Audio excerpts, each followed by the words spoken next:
For more on the future of oil, I'm joined by Klisman Murati. He's the founder of Pareto Economics, a world affairs research consultancy and the creator of the Global Power Index. Good to see you, sir. Where do we stand now on oil? Things appear to have kind of stabilized at this $100 level. So one thing we have to realize, Phil, is what has been the journey for the oil industry over the last couple of years. And on a macro view, it kind of looks something like this. We had COVID, which artificially restricted demand.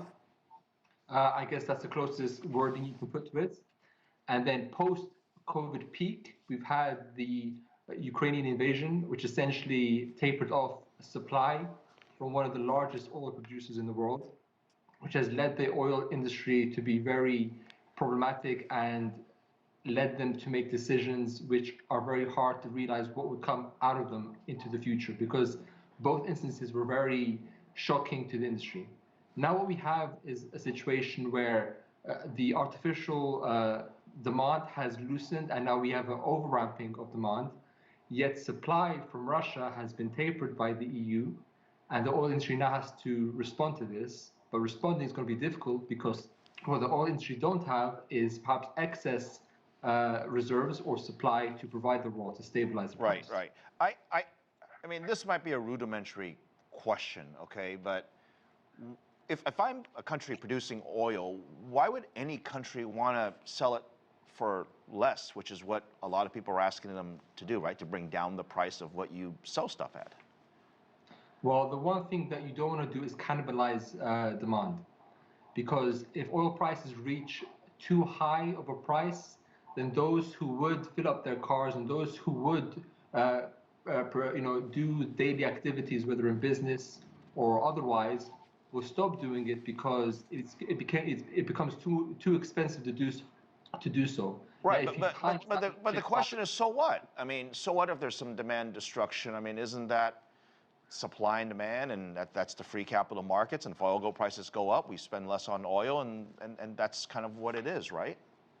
Well, if you don't live on planet Earth, I guess it wouldn't really be an issue. But what the issue becomes is that the day-to-day consumer, it's a case of making sure that they can forecast the future for themselves, and also remember that people will look towards their politicians to provide answers. And if there's no answers forthcoming from the politicians, then this becomes a political risk for the politicians, and therefore that's why they need to get involved to stabilize the oil price. You read my mind, because in a recent poll, the vast majority of Americans consider the economy, inflation, and oil prices kind of clumped together as their top issue that they're facing politically.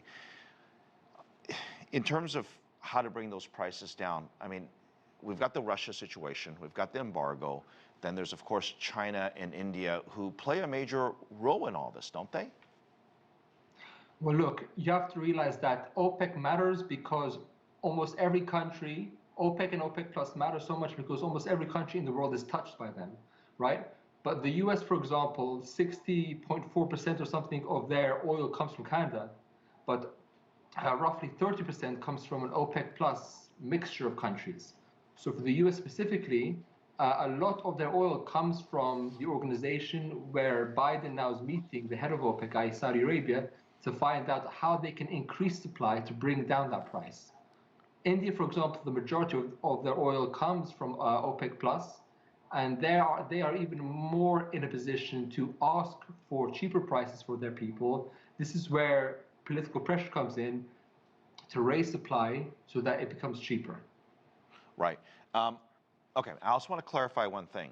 We're talking about oil, crude oil that's used to fuel planes and drive cars. There's also gas, natural gas, that's used to run air conditioners and heaters in the wintertime and summertime across places like in Europe.